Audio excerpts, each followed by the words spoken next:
Hello, welcome all. ഇന്ന് നമ്മുടെ history PYQ discussion unit 5ന്റെ ഫസ്റ്റ് സെഷൻ ആണ്. നമുക്ക് എന്ത് ചെയ്യാം, ഫസ്റ്റ് ആയിട്ട് അതിനെ ക്വസ്റ്റ്യനിലേക്ക് കടക്കാം. ഫസ്റ്റ് ക്വസ്റ്റ്യൻ ആണ്, given below are two statements. One is labeled as assertion A and the other is labeled as reason R. അപ്പോൾ ഇതൊരു assertion reason question ആണ്. അസേർഷൻ റീസൺ ക്വസ്റ്റ്യൻ നമ്മൾ പറഞ്ഞിട്ടുണ്ടായിരുന്നു. അസേർഷൻ എന്ന് പറഞ്ഞു കഴിഞ്ഞാൽ എ എന്ന് പറഞ്ഞിട്ട് നമുക്കൊരു സ്റ്റേറ്റ്മെന്റ് തരും, റീസൺ ആർ എന്ന് പറഞ്ഞിട്ട് ആ ഒരു സ്റ്റേറ്റ്മെന്റും തരും. എന്നിട്ട് നമ്മുടെ അസേർഷനിൽ പറഞ്ഞിട്ടുള്ള സ്റ്റേറ്റ്മെന്റിന്റെ യഥാർത്ഥ റീസൺ തന്നെയാണോ എന്നുള്ളതും കൂടെ നോക്കണം എന്നുള്ള രീതിയിലാണ് നമുക്ക് ഓപ്ഷൻസ് തരാറുള്ളത്. നമുക്ക് എന്ത് ചെയ്യാം, ഈ അസേർഷൻ റീസൺ സ്റ്റേറ്റ്മെന്റ്സ് നമുക്ക് നോക്കാം. അസേർഷൻ എയിൽ പറഞ്ഞിട്ടുള്ളത്, Devaraya II strengthened the military base of the kingdom by improving the quality of war horses and the training of horsemen and archers. അപ്പോൾ ദേവരായ സെക്കൻഡ്, നമ്മുടെ വിജയനഗര കിങ്ഡത്തിലെ ദേവരായ സെക്കൻഡ്, അദ്ദേഹത്തിന്റെ കിങ്ഡത്തിലെ മിലിറ്ററി ബേസിനെ നല്ല രീതിയിൽ സ്ട്രെങ്തൻ ചെയ്തിട്ടുണ്ടായിരുന്നു. അതെങ്ങനെയാണെന്ന് വെച്ചാൽ ഈ വാർ ഹോഴ്സസുകളുടെ ക്വാളിറ്റി ഇംപ്രൂവ് ചെയ്യുന്നതിലൂടെയും ഹോഴ്സ്മെന്റിന്റെയും ആർച്ചേഴ്സിന്റെയും ഒക്കെ നല്ല രീതിയിൽ അവർക്ക് ട്രെയിനിങ് കൊടുത്തുകൊണ്ട് കിങ്ഡത്തിലെ മിലിറ്ററി ബേസ് അത് സ്ട്രെങ്തൻ ചെയ്തിരുന്നു എന്നാണ് പറയുന്നത്. And he established deeper political control over west coast Emporia, thus linking military reform with international commerce. അതോടൊപ്പം തന്നെ അദ്ദേഹം ഈ ഒരു വെസ്റ്റ് കോസ്റ്റ് ഏരിയയിൽ അദ്ദേഹം ഒരു ഡീപ്പർ പൊളിറ്റിക്കൽ കൺട്രോൾ എസ്റ്റാബ്ലിഷ് ചെയ്യുകയും അതുവഴി ഒരു ഇന്റർനാഷണൽ കൊമേഴ്സിലൂടെ മിലിറ്ററി റിഫോം നടത്തണം എന്നുള്ള ഒരു അതുമായി ലിങ്ക് ചെയ്തുകൊണ്ടാണ് അദ്ദേഹം ഇത്തരത്തിലൊരു പൊളിറ്റിക്കൽ കൺട്രോൾ എസ്റ്റാബ്ലിഷ് ചെയ്തിട്ടുണ്ടായിരുന്നത് എന്നാണ് അസേർഷൻ ഈ സ്റ്റേറ്റ്മെന്റിൽ പറയുന്നത്. ദെൻ റീസൺ ആർ, ഇതിൽ എന്താ പറയുന്നത് വെച്ചാൽ military and administrative dominance over the major ports on the Arabian sea provided Devaraya second with a new and different source. അപ്പോൾ ഈ ഒരു മിലിറ്ററി അതുപോലെ തന്നെ അറേബ്യൻ സീന്റെ അടുത്തുള്ള പ്രധാന പോർട്ടുകളിലൊക്കെ അദ്ദേഹത്തിന് ഒരു military and administrative dominance Devaraya second provide ചെയ്തിട്ടുണ്ടായിരുന്നു with a new and different source എന്നാണ് പറയുന്നത്. അപ്പോൾ ഇതാണ് റീസൺ ആർ സ്റ്റേറ്റ്മെന്റിൽ പറയുന്നത്. In the light of above statements choose the most appropriate answer from the options given below. നമുക്ക് 4 ഓപ്ഷൻസ് ഉണ്ട്. Option A വന്നിട്ട് both A and R correct and R is the correct explanation of A. B option ആണ് both A and R are correct but R is not the correct explanation of A. C, A is correct but R is not correct. Option D, A is not correct but R is correct. നമുക്ക് എന്ത് ചെയ്യാം, answer വന്നിട്ട് option A ആണ്. അതായത് എയും ആറിലും തന്ന സ്റ്റേറ്റ്മെന്റ്സും correct ആണ് ആൻഡ് ആറിൽ തന്ന സ്റ്റേറ്റ്മെന്റ് അതായത് റീസൺ ആയിട്ടുള്ള സ്റ്റേറ്റ്മെന്റ് അസേർഷനിൽ തന്ന സ്റ്റേറ്റ്മെന്റിന്റെ കറക്റ്റ് എക്സ്പ്ലനേഷനുമാണ് എന്നുള്ളതാണ് ആൻസർ. നമുക്ക് എന്ത് ചെയ്യാം, ഡീറ്റെയിൽ ആയിട്ട് നോക്കാം. Devaraya II was one of the greatest rulers of Vijayanagar dynasty who ascended the throne in 1425 AD. 1425 AD-യിലാണ് വിജയനഗര ഡിനാസ്റ്റിയിലെ one of the greatest ruler ആയിട്ട് ദേവരായ സെക്കൻഡ് ത്രോണിലോട്ട് വരുന്നത്. Devaraya second extended the Vijayanagar empire to the Krishna river. Krishna river വരെ ഈ ഒരു വിജയനഗര എംപയറിനെ അദ്ദേഹം extend ചെയ്തിട്ടുണ്ടായിരുന്നു. In order to strengthen his army, he inducted more Muslims into it. അപ്പോൾ ഈ ദേവരായ സെക്കൻഡ് അദ്ദേഹത്തിന്റെ ആർമിയെ കൂടുതൽ സ്ട്രെങ്തൻ ആക്കുന്നതിന് വേണ്ടിയിട്ട് അദ്ദേഹം ഒരുപാട് മുസ്ലിംസ് അതിലോട്ട് ഇൻഡക്ട് ചെയ്തിട്ടുണ്ടായിരുന്നു. And two fundamental changes occurred during the reign of Devaraya II. And ഈ ഒരു ദേവരായ സെക്കൻഡിന്റെ ഭരണ സമയത്ത് പ്രധാനമായിട്ടും 2 ഫണ്ടമെന്റൽ ആയിട്ടുള്ള മാറ്റങ്ങൾ സംഭവിച്ചിട്ടുണ്ടായിരുന്നു. ഫസ്റ്റ്ലി ഒന്ന് എന്താണെന്ന് വെച്ചാൽ he strengthened the military base of kingdom by improving the quality of war horses and the training of horsemen and archers under his personal command and resources. അപ്പോൾ നമ്മൾ ഇതാണ് പ്രീവിയസ് അല്ലെങ്കിൽ PYQസിന്റെ ഇമ്പോർട്ടൻറ്റ്. ഇപ്പൊ നമുക്ക് ഈ ഒരു ഇതിന്റെ ഉത്തരത്തിൽ അല്ലെങ്കിൽ ആ ഒരു ക്വസ്റ്റ്യനിൽ തന്ന സ്റ്റേറ്റ്മെന്റ്സ് കറക്റ്റ് ആണ്. അപ്പൊ അതുവഴി നമുക്കൊരു പുതിയൊരു പോയിന്റ് ആണ് PYQ ചെയ്യുന്നതിലൂടെ എന്ത് ചെയ്യുന്നത് പഠിക്കാനായിട്ട് പറ്റുന്നത്.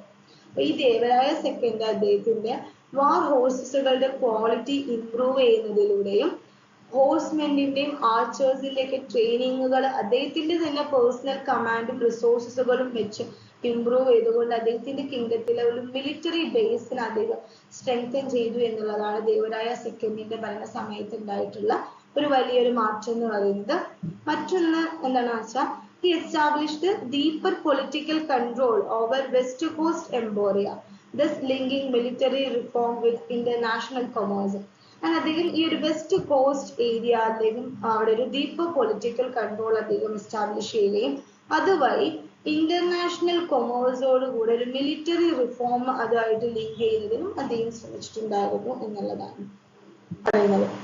Then military and administrative dominance over the major ports on the Arabian Sea provided Devaraya II with a new and different source of state finance than his predecessors ever enjoyed. അപ്പോൾ നമ്മൾ പറഞ്ഞു ഈ Arabian സീയിലുള്ള major പോർട്ടുകളിലൊക്കെ അദ്ദേഹത്തിന് ഒരു military and administrative dominance ഉണ്ടായതുകൊണ്ട് തന്നെ അദ്ദേഹത്തിന്റെ മുന്നേ ഉണ്ടായിരുന്ന അദ്ദേഹത്തിന്റെ മുൻഗാമികളെക്കാളും സ്റ്റേറ്റിനൊരു ഡിഫറെന്റ് സോഴ്സ് ഓഫ് അല്ലെങ്കിൽ ഒരു പുതിയൊരു സോഴ്സ് ഓഫ് ഫൈനാൻസ് അദ്ദേഹത്തിന് കണ്ടെത്താൻ കഴിഞ്ഞിട്ടുണ്ടായിരുന്നു എന്നുള്ളതാണ് പറയുന്നത്. Though exactly how to trade profits were appropriated during the 15th century cannot now be certain. ഇത്രയും കാര്യങ്ങളാണ് നമ്മൾ ഈ ഒരു ക്വസ്റ്റ്യനുമായി ഡിസ്കസ് ചെയ്യുന്നത്. നെക്സ്റ്റ് ക്വസ്റ്റ്യൻ നോക്കാം. Which among the following Persian painters of father-son duo joined Humayun's court? അപ്പോൾ ഒരു father son duo ആയിട്ടുള്ള അതായത് ഒരു ഫാദറും അതിന്റെ മകനും ഇവര് തമ്മിൽ ഒരു ഡുവോ ആയിട്ട് ഒരു പേർഷ്യൻ പെയിന്റേഴ്സ് ഉണ്ടായിരുന്നു. ഹുമയൂന്റെ കോർട്ടിലാണ് ഈ ഒരു father son duo Persian painters join ചെയ്തിട്ടുണ്ടായിരുന്നത്. അത് ആരാണ് എന്നുള്ളതാണ് നമ്മുടെ question. Option A Mir Musavvir and Sayyid Ali, option B Dast Muhammad and Sayyid Ali, C Abdul Samad and Sayyid Ali, option D Mir Musavvir and Abdul Samad. Correct answer എന്ന് പറയുന്നത് ഓപ്ഷൻ ബി ആണ്, മിർ മുസവ്വിർ ആൻഡ് സയ്യിദ് അലി എന്നവരാണ്. നമുക്ക് എന്ത് ചെയ്യാം നോക്കാം. The father-son duo of Mir Musawwir and Sayyid Ali joined Humayun's court. അപ്പോൾ മിർ മുസവ്വിർ ആൻഡ് സയ്യിദ് അലി എന്ന് പറയുന്ന ഈ ഒരു ഫാദർ സൺ ഡുവോസ് ഹുമയൂന്റെ കോർട്ടിൽ ജോയിൻ ചെയ്തിട്ടുണ്ടായിരുന്ന പേർഷ്യൻ പെയിന്റേഴ്സ് ആയിരുന്നു. Mughal painting, which contributed immensely to the annals of Indian art history, had become full-fledged under the patronage of King Akbar. ഈ ഒരു Mughal painting ആണ് ഇന്ത്യൻ ആർട്ട് ഹിസ്റ്ററിന്റെ അനലിസിൽ വളരെ ഇമ്മൻസ് ആയിട്ട് കോൺട്രിബ്യൂട്ട് ചെയ്തിട്ടുള്ള ഒന്നാണ് Mughal painting എന്ന് പറയുന്നത്. ആൻഡ് ഈ ഒരു മുഗൾ പെയിന്റിംഗ് അതിന്റെ ഫുൾ ഫ്ലെഡ്ജിൽ എത്തിയിട്ടുണ്ടായിരുന്നത് കിങ് അക്ബറിന്റെ പാട്രണേജിൽ ആയിരുന്നു. ഒരു 16th സെഞ്ച്വറിയുടെ 3rd ക്വാർട്ടറിലൊക്കെ ആയിട്ടായിരുന്നു. ആൻഡ് എന്ത് ചെയ്തിട്ടുണ്ടായിരുന്നു, continued uninterruptedly during the reign of his successors till the late 18th century. അക്ബറിന്റെ ആ ഒരു പാട്രണേജിൽ അത് ഫുൾ ഫ്ലെഡ്ജഡ് ആയി ഏകദേശം ലേറ്റ് 18th സെഞ്ച്വറി വരെ അദ്ദേഹത്തിന്റെ സക്സസേഴ്സിന്റെ ഭരണകാലത്തും ഒരു ഇന്ററപ്ഷൻസും ഇല്ലാതെ ഈ ഒരു മുഗൾ പെയിന്റിങ്സ് കണ്ടിന്യൂ ചെയ്തിട്ടുണ്ടായിരുന്നു. However, the foundation for this tradition was laid by Akbar's grandfather Babur and his father Humayun. എന്നിരുന്നാലും ഈ ഒരു ഫൗണ്ടേഷൻ, മുഗൾ പെയിന്റിങ്ങിന് ഒരു ഫൗണ്ടേഷൻ, ഈ ഒരു ട്രഡീഷന്റെ ഫൗണ്ടേഷൻ ഉണ്ടാക്കിയത് അക്ബറിന്റെ ഗ്രാൻഡ് ഫാദർ ആയിട്ടുള്ള ബാബറും അദ്ദേഹത്തിന്റെ ഫാദർ ആയിട്ടുള്ള ഹുമയൂണും തന്നെയാണ്. Both had a keen interest in painting and interacted with many Persian masters and observed their works.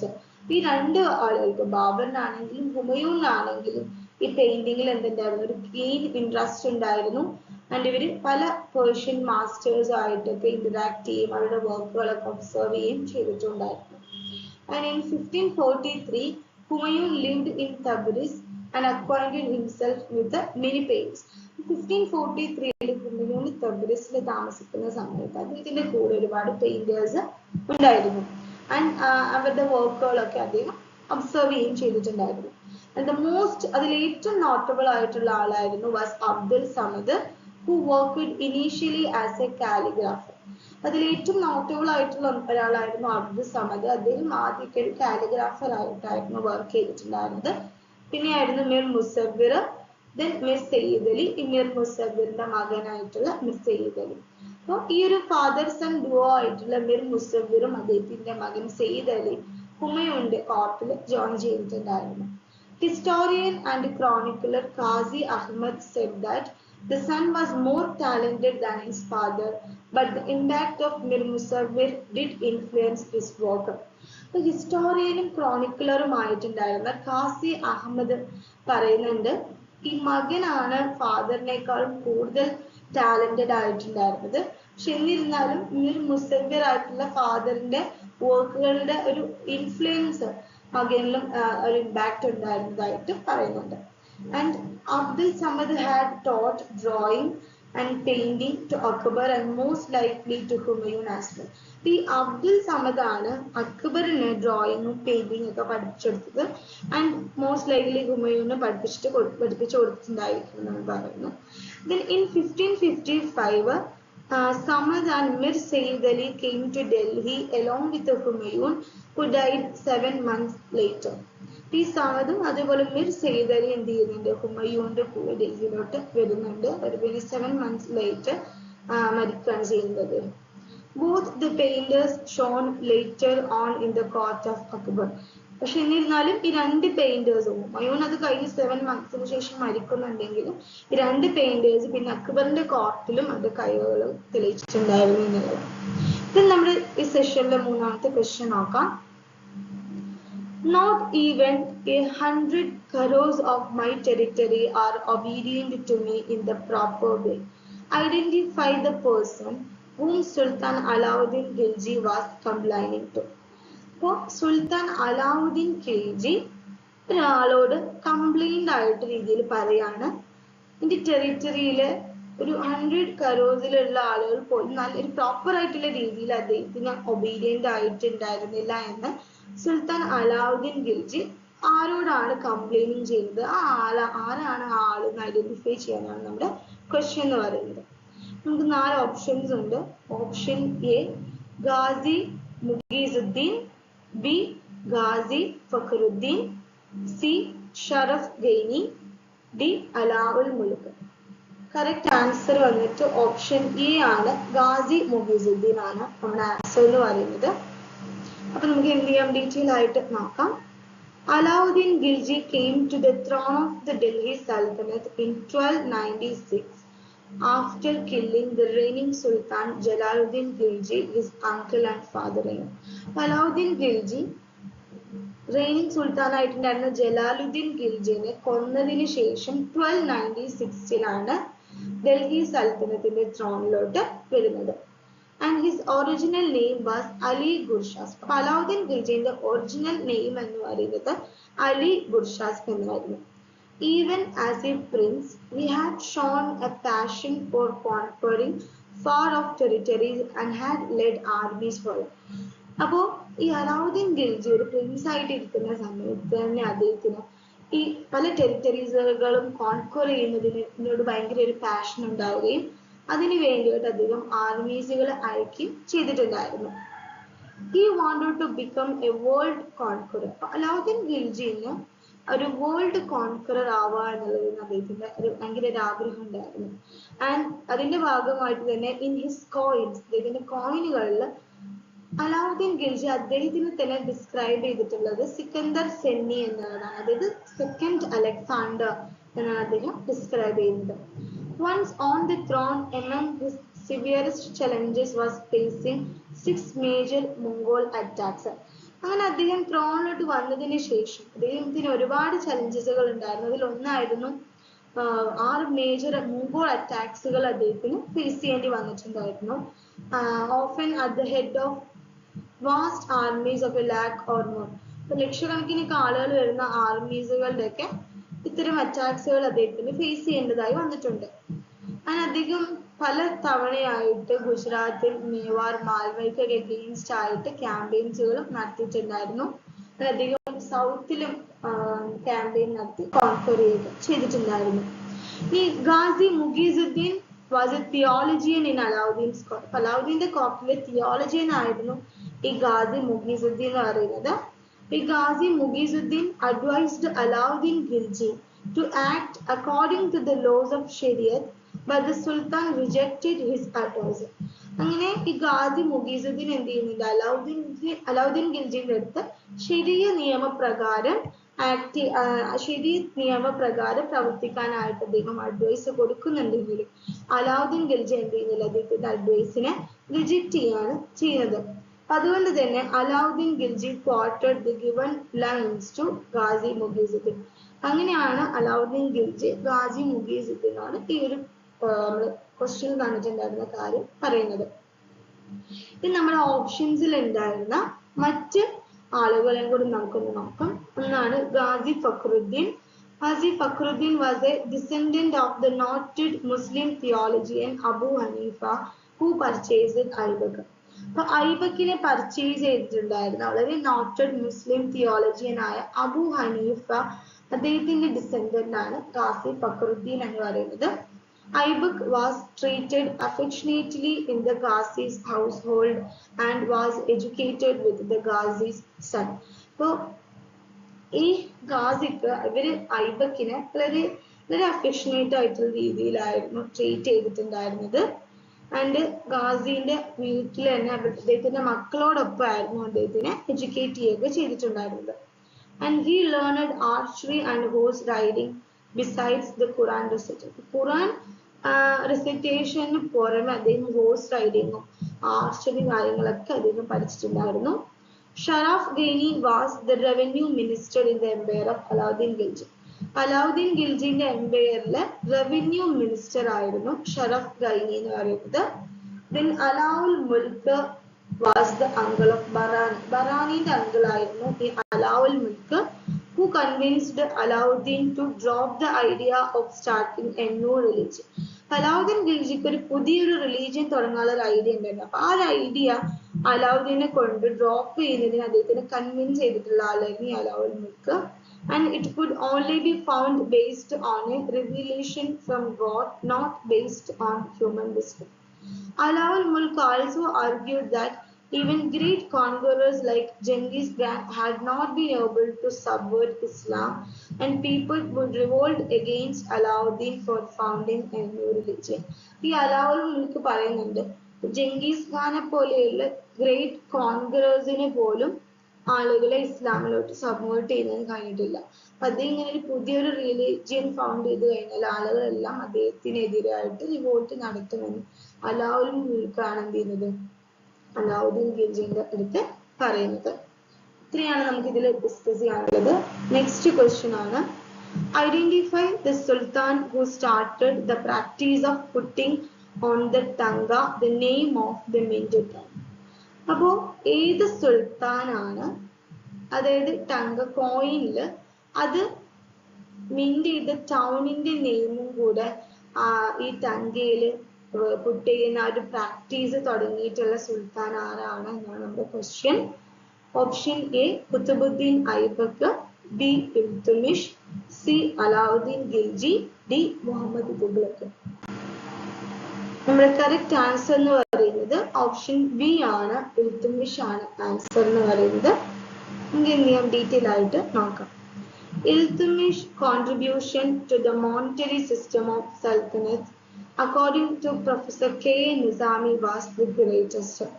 ഇപ്പോൾ സൽത്തനത്തില് മോണിറ്ററി സിസ്റ്റത്തിലോട്ടൊരു ഇൽത്തുമിഷിന്റെ കോൺട്രിബ്യൂഷൻ എന്ന് പറയുന്നത് വളരെ ഗ്രേറ്റ് ആയിട്ടുള്ള ഒന്നാണെന്നാണ് പ്രൊഫസർ കെ നിസാമി പറയുന്നത്.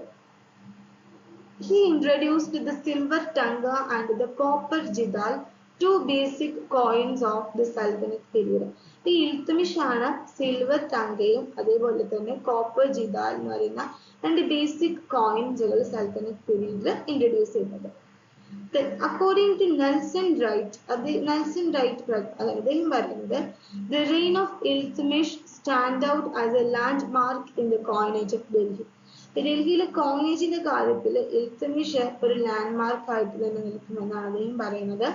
There need be no hesitation in advancing the proposition that this tanga was, as the weights indicate, the model on which the tangas of the subsequent sultans were based, and to them can be traced the modern rupee. And നമുക്ക് എന്തില്ല ഈ ഒരു Iltutmish introduce ചെയ്ത ടങ്കേന്റെ ആ ഒരു അത് ഒരു indicate ചെയ്യുന്ന വെയിറ്റും കാര്യങ്ങളൊക്കെയാണ് അദ്ദേഹത്തിന് ശേഷം വന്ന സുൽത്താനുകൾ ബേസ് ചെയ്തിട്ടുള്ള ടങ്കാസിന്റെ മോഡൽ അദ്ദേഹം ഇൻട്രൊഡ്യൂസ് ചെയ്തിട്ടുണ്ടായിരുന്നു ടങ്കേന്റെ ഒരു മോഡലാണ്. അതുപോലെ തന്നെ മോഡേൺ റുപ്പീസും നമുക്ക് ഇതായിട്ട് ട്രേസ് ചെയ്യാനായിട്ട് കഴിയും. To Iltutmish also, it would seem belongs the credit of introducing the jidal into the currency as a specific coin. അതുപോലെ തന്നെ ഇൽത്തുമിഷ് അദ്ദേഹം തന്നെയാണ് ഒരു സ്പെസിഫിക് കോയിൻ ആയിട്ട് കറൻസിയിലോട്ട് കോപ്പർ ജിദാൽ ഇൻട്രൊഡ്യൂസ് ചെയ്ത ക്രെഡിറ്റ് അദ്ദേഹത്തിന് തന്നെയാണുള്ളത്. ഇൽത്തുമിഷ് വാസ് എ ഗ്രേറ്റ് മണിയർ ആയിരുന്നു നമുക്കറിയാം. That അദ്ദേഹം he established the silver tongue അദ്ദേഹം എസ്റ്റാബ്ലിഷ് ചെയ്തു and billion ജിദാലും അദ്ദേഹം എസ്റ്റാബ്ലിഷ് ചെയ്തു. On a firm footing was in itself a remarkable achievement ആയിരുന്നു അദ്ദേഹത്തിന്റെ ഭരണത്തില്. And Iltutmish may also be credited with extending to India the trans-frontier practice of putting on the tanga name of the minted tongue. അതുപോലെ തന്നെ നമ്മുടെ ടങ്ക കോയിൻസുകളിൽ അത് mint ചെയ്ത് ടൗണിന്റെ നെയിമും കൂടെ വെക്കുന്ന ആ ഒരു ട്രാൻസ്ഫ്രണ്ടിയർ പ്രാക്ടീസ് കൊണ്ടുവന്നതിന്റെ ക്രെഡിറ്റ് ഇൽത്തുമിഷിന് തന്നെയാണ് ഉള്ളത്. നമ്മുടെ ഈ സെഷനിലെ ലാസ്റ്റ് ക്വസ്റ്റ്യൻ നോക്കാം. The Mughal emperors wanted to control the nomadic pastoral tribes of Sindh because ഇപ്പൊ സിന്ധിൽ ഉണ്ടായിരുന്ന nomadic pastoral tribes എന്ന് പറഞ്ഞു കഴിയുമ്പോൾ നമ്മുടെ പണ്ട് ഉണ്ടായിരുന്ന ഒരു nomadic ലൈഫ് സ്റ്റൈൽ ഉണ്ടല്ലോ, അതായത് ഹൗസ് ഒക്കെ ആയി വെൽ സെറ്റിൽഡ് അല്ലാത്ത രീതിയിൽ ഇങ്ങനെ അലിഞ്ഞു തിരിഞ്ഞ് അങ്ങനെ ജീവിക്കുന്ന ഒരു ജീവിത രീതിയുണ്ട്. ആ ഒരു ലൈഫ് സ്റ്റൈലിൽ താമസിക്കുന്ന പാസ്റ്ററൽ ഒരു അഗ്രികൾച്ചറും അങ്ങനെ ഓരോന്നൊക്കെ കഴിച്ച് പ്രത്യേകം ഒരു സെറ്റിൽഡ് ഒരു വീടോ ഒരു ഫിക്സ്ഡ് ആയിട്ട് ഒരു ഹൗസോ കാര്യങ്ങളോ പ്ലേസോ ഒന്നും ഇല്ലാതെ ആ ഒരു രീതിയിൽ ജീവിച്ചുകൊണ്ടിരുന്ന പാസ്റ്ററൽ ട്രൈബ്സ് ഉണ്ടായിരുന്നു സിന്ധ്. ഇവരെ കൺട്രോൾ ചെയ്യുന്നതിന് വേണ്ടിയിട്ട് ശ്രമിച്ചിട്ടുണ്ടായിരുന്ന മുഗൾ എംപറേഴ്സ് ഇവിടെ സിന്ധിൽ ഉണ്ടായിരുന്ന ഈ nomadic pastoral ട്രൈബ്സുകളെ കൺട്രോൾ ചെയ്യുന്നതിന് ശ്രമിച്ചിട്ടുണ്ടായിരുന്നു ഈ മുഗൾ എംപറേഴ്സ്. അപ്പൊ അത് എന്ത് കാരണത്തിന്റെ ബേസിലാണ് ഇവർ ഈ ഒരു കൺട്രോളിങ് നടത്തിയിട്ടുണ്ടായിരുന്നത് എന്നാണ് നമ്മുടെ ക്വസ്റ്റ്യൻ എന്ന് പറയുന്നത്. Option A, they wanted to proselytize them to Islam. ഈ സിന്ധിൽ ഉണ്ടായിരുന്ന ഈ ട്രൈബ്സിനെ ഇസ്ലാമിലോട്ട് പ്രൊസലിറ്റൈസ് ചെയ്യുന്നതിന് വേണ്ടിയിട്ടായിരുന്നു ഇവർ കൺട്രോൾ ചെയ്തിരുന്നത് എന്നാണ് ഓപ്ഷൻ എയിൽ പറയുന്നത്. Option B, they wanted to bring them under the influence of സുഹ്ർവർദി സൂഫി സിൽസില. സുഹ്ർവർദി സൂഫി സിൽസിലന്റെ ആ ഒരു സൂഫി ഗ്രൂപ്പുകളുടെ ഇൻഫ്ലുവൻസിന്റെ അണ്ടറിൽ ഇവരെ കൊണ്ടുവരാനായിരുന്നു കൺട്രോളിങ് നടത്തിയിരുന്നത് എന്നാണ് ഓപ്ഷൻ ബിയിൽ പറയുന്നത്. Option C, they wanted to make them sedentary to enhance the imperial income. അതായത് ഇമ്പീരിയൽ ആയിട്ടുള്ള ഒരു ഇൻകം എൻഹാൻസ് ചെയ്യുന്നതിന് വേണ്ടിയിട്ട് ഇവരെ സെഡൻഡറി ആയിട്ട് കീപ്പ് ചെയ്യുന്നതിന് വേണ്ടിയിട്ടാണ് അവരെങ്ങനെ കൺട്രോൾ ചെയ്തിരുന്നത് എന്നാണ് പറയുന്നത്. ഓപ്ഷൻ സിയിൽ പറയുന്നത് D, they wanted to acquire their huge livestock for their use. അവരുടെ ഒരു ഉപയോഗത്തിന് വേണ്ടിയിട്ട് ഇവരുടെ ഒരു ഹ്യൂജ് ലൈഫ് സ്റ്റോക്ക് ഇവർക്ക് അക്വയർ ചെയ്യുന്നതിന് വേണ്ടിയിട്ടാണ് ഇവർ ഇത്തരത്തിലൊരു കൺട്രോളിങ് നടത്തിയിരുന്നത് എന്നാണ് ഓപ്ഷൻ ഡിയിൽ പറയുന്നത്. കറക്റ്റ് ആൻസർ എന്ന് പറയുന്നത് ഓപ്ഷൻ സി ആണ്. അതായത് ഇമ്പീരിയൽ ആയിട്ടുള്ള ഒരു ഇൻകം എൻഹാൻസ് ചെയ്യണമെങ്കിൽ ഇവരെന്താക്കണം, പാസ്റ്ററൽ ട്രൈബ്സിൽ നിന്ന് മാറ്റി ഒരു സെഡൻഡറി ലൈഫിലോട്ട് കൊണ്ടുവരണം. അപ്പൊ അതിന് വേണ്ടിയിട്ടാണ് മുഗൾ എംപറേഴ്സ് സിന്ധിൽ ഉണ്ടായിരുന്ന ഈ ഒരു nomadic pastoral ട്രൈബ് ആളുകളെ കൺട്രോൾ ചെയ്തിരുന്നത് എന്നാണ് നമ്മുടെ ആൻസർ എന്ന് പറയുന്നത്. നമുക്ക് എന്ത് ചെയ്യാം, ഡീറ്റെയിൽ ആയിട്ട് നോക്കാം. സിന്ധ് ആൾസോ സ്പെൽഡ് സിന്ധ് എന്നും പറയും. Province of south eastern Pakistan. South eastern പാകിസ്ഥാനിലെ ഒരു പ്രൊവിൻസ് ആണ് സിന്ധ് എന്ന് പറയുന്നത്. It is bordered by the provinces of Balochistan on the west. And ഈ ഒരു സിന്ധിന്റെ വെസ്റ്റ് ഭാഗത്ത് വരുന്നത് ബലൂചിസ്ഥാൻ പ്രൊവിൻസ് ആണ്. And north west and north Punjab on north east. North east ഭാഗത്തിലായിട്ട് പഞ്ചാബ് ആണ് വരുന്നത്. ആൻഡ് ദ ഇന്ത്യൻ സ്റ്റേറ്റ്സ് രാജസ്ഥാനും ഗുജറാത്തും ആണ് സിന്ധിന്റെ ഈസ്റ്റേൺ ഭാഗത്ത് വരുന്നത്. ആൻഡ് സതേൺ ഭാഗത്ത് അറേബ്യൻ സീയുമാണ് വരുന്നത്. Sindh is essentially part of the Indus River Delta. നമ്മുടെ ഇൻഡസ് റിവർ ഡെൽറ്റയുടെ ഒരു ഭാഗമായിട്ടുള്ള ഒന്നാണ് സിന്ധ് എന്ന് പറയുന്നത്. and has derived its name from that river which is known in Pakistan as the Sindh. അപ്പോൾ ആ ഒരു നെയിമിൽ നിന്ന് തന്നെയാണ് ഈ റിവറിന് ആ ഒരു പേരും ലഭിച്ചിട്ടുള്ളത്, സിന്ധ് എന്നുള്ള. ആൻഡ് പാകിസ്ഥാനിൽ അത് സിന്ധു എന്നാണ് അറിയപ്പെടുന്നത്. അപ്പോൾ ഈ ഒരു സിന്ധ് എന്ന് പറയുന്ന പ്രൊവിൻസ് എസ്റ്റാബ്ലിഷ് ചെയ്തത് 1970-ലാണ്. നമ്മൾ മുഗൾസിനെയും സിന്ധിനെയും കുറിച്ച് പറയുമ്പോൾ in the 16th and 17th century ഈ സിന്ധ് ഭരിച്ചിട്ടുണ്ടായിരുന്നത് മുഗൾസ് ആയിരുന്നു. അതിനുശേഷം പിന്നെ സിന്ധിയൻ ഡിനാസ്റ്റീസ് എന്ന് പറയുന്ന സെവറൽ ഇൻഡിപെൻഡന്റ് ആളുകൾ ഭരിച്ചിട്ടുണ്ടായിരുന്നു. അതിൽ പിന്നെ ലാസ്റ്റ് അത് എന്ത് ചെയ്യുന്നുണ്ട്, 1843 ഈ സിന്ധ് ബ്രിട്ടീഷിന്റെ അടുത്തേക്കാണ് പോകുന്നത്. The political history of Sindh is overshadowed with the continuous conflict between the regional and central power. ഈ സിന്ധിന്റെ ഒരു പൊളിറ്റിക്കൽ ഹിസ്റ്ററി നമ്മൾ എടുത്തു നോക്കുമ്പോൾ കണ്ടിന്യൂസ് ആയിട്ടൊരു റീജിയണൽ സെൻട്രൽ പവേഴ്സിന്റെ കോൺഫ്ലിക്റ്റ് നമുക്ക് കാണാനായിട്ട് സാധിക്കും. The Mughal Empire was in dire need of generating revenue which could be channeled as funds for armies and other war expedition related expenses. ഈ മുഗൾ എംപയറിന് എന്തുണ്ടായിരുന്നു, റവന്യൂ ജനറേറ്റ് ചെയ്യാനുള്ളൊരു അത്യാവശ്യം ഉണ്ടായിരുന്നു. കാരണം ഇവർക്ക് ആർമീസുകൾക്കും ഇവർക്ക് വാർ എക്സ്പെഡിഷൻ പോലെയുള്ള ആവശ്യങ്ങൾ എക്സ്പെൻസസുകൾക്കൊക്കെ ഇവർക്ക് ഫണ്ട് വേണം. അപ്പൊ അതിന്റെ ഭാഗമായിട്ട് തന്നെ റവന്യൂ ജനറേറ്റ് ചെയ്യാനുള്ള ഒരു ആവശ്യം ഇവർക്ക് നന്നായിട്ടുണ്ട്. അപ്പൊ the Mughal rulers എന്തുണ്ടായിരുന്നു, rulers took keen interest and made great efforts for the progress of agricultural activities. അപ്പൊ അതുകൊണ്ട് തന്നെ എന്ത് ചെയ്തു, ഈ അഗ്രികൾച്ചറൽ ആയിട്ടുള്ള ആക്ടിവിറ്റീസുകളുടെ ഒരു പ്രോഗ്രസിന് വേണ്ടിയിട്ട് മുഗൾ റൂളേഴ്സ് നല്ല രീതിയിലുള്ള ഒരു ഇൻട്രസ്റ്റും എഫേർട്സും എടുത്തിരുന്നു. അപ്പോൾ tribal people were found in almost every region of സബ് കോണ്ടിനെന്റിലെ അധിക റീജിയനുകളിലും ട്രൈബൽ പീപ്പിൾസുകൾ ഉണ്ടായിരുന്നു. ട്രൈബൽ ചീഫ്സ് ആയിരുന്നു. കമൽഗാൻ ഖുഖർ എന്ന് പറയുന്നത് was made a noble by emperor Akbar ഉണ്ടാക്കിയിട്ടുണ്ടായിരുന്ന ഒരു നോബലായിരുന്നു. In Multan and Sindh the Langas and Argoons were subdued by the Mughals. അപ്പോൾ ഇവർക്ക് ഈ ഒരു അഗ്രികൾച്ചർ അവിടെ നല്ല രീതിയിൽ ഒരു പ്രോഗ്രസ് ഉണ്ടാക്കി. അതിലൂടെ ഈ ട്രൈബൽ പീപ്പിൾസിൽ നിന്നും ഒരു റവന്യൂ ജനറേറ്റ് ചെയ്യുന്നതിന് വേണ്ടിയിട്ടാണ് അവരെന്ത് ചെയ്തിരുന്നത്, മുഗൾ റൂളേഴ്സ് കൺട്രോൾ ചെയ്തിരുന്നത് മനസ്സിലാക്കാം. The Baluchis were another large and powerful tribe in Northwest. North വെസ്റ്റിൽ ഉണ്ടായിരുന്ന മറ്റൊരു വലിയ പവർഫുൾ ട്രൈബ് ആയിരുന്നു ബലൂചീസ് എന്ന് പറയുന്നത്. The Arab conquest of Sindh in 711 led to the entry of Islam into the Indian subcontinent. നമുക്കറിയാം 711 സിന്ധിലോട്ട് അറബ് കോൺക്വസ്റ്റ് നടത്തുന്നതിലൂടെയാണ് ഇന്ത്യയിലോട്ട് ഇസ്ലാമിന്റെ ഒരു എൻട്രി ഉണ്ടാകുന്നത്. Sindh was part of the administrative province of Al Sindh in the Umayyad. ഉമ്മയ്യദില് അൽ സിന്ധ് എന്ന പ്രൊവിൻസിലെ administrative പ്രൊവിൻസിന്റെ ഭാഗമായിരുന്നു Sindh region. And Abbasid empires ഇവരുടെ ഒരു അണ്ടറിലായിരുന്നു. With the eventual weakening of central authority in the caliphate, the Arab governors of Al Sindh established their own dynastic rule of region from the 10th to 16th century. അപ്പോൾ ഈ ഉമ്മയ്യദ് Abbasid അംബയേഴ്സിന്റെ ഒരു ഇതിലാണ് സിന്ധ് വന്നിരുന്നത്. പക്ഷെ ഈ ഒരു ഖലീഫേറ്റിന്റെ സെൻട്രൽ അതോറിറ്റിന്റെ ഒരു power കുറയാൻ തുടങ്ങിയപ്പോൾ ഈ അൽ സിന്ധിലെ അറബ് ഗവർണേഴ്സ് ഒരു 10-16 സെഞ്ചുറി ആയപ്പോൾ അവരുടെ റീജിയൻ അവരുടെ തന്നെ ഒരു ഡിനാസ്റ്റിക് റൂളായിട്ട് എസ്റ്റാബ്ലിഷ് ചെയ്യാൻ ചെയ്യുന്നത്. And Mughals had control over the nomadic tribes of Sindh. പല ന്യൂമറസ് ബെനിഫിറ്റ്സുകൾക്ക് വേണ്ടിയിട്ടാണ് ഈ മുഗൾസ് സിന്ധിൽ ഉണ്ടായിരുന്ന nomadic ട്രൈബ്സുകളെ കൺട്രോൾ ചെയ്തിരുന്നത്. ഒന്ന്, ആ റീജിയനിൽ ഇവർക്ക് ഒരു പൊളിറ്റിക്കൽ അതോറിറ്റി എസ്റ്റാബ്ലിഷ് ചെയ്യുന്നതിന്, ആൻഡ് ഇവരുടെ ആനുവൽ ആയിട്ടുള്ള അഗ്രികൾച്ചറൽ ബെനിഫിറ്റ്സിലൂടെ ഇവർക്ക് റവന്യൂ ജനറേറ്റ് ചെയ്യുന്നതിന് വേണ്ടിയും ആയിരുന്നു. ഇത്രയും കാര്യങ്ങളാണ് നമ്മൾ ഈ ഒരു സെഷനിൽ ഡിസ്കസ് ചെയ്യുന്നത്. യൂണിറ്റ് 5 മറ്റ് PYQs നമുക്ക് നെക്സ്റ്റ് സെഷനിൽ ഡിസ്കസ് ചെയ്യാം. എല്ലാവർക്കും താങ്ക് യു.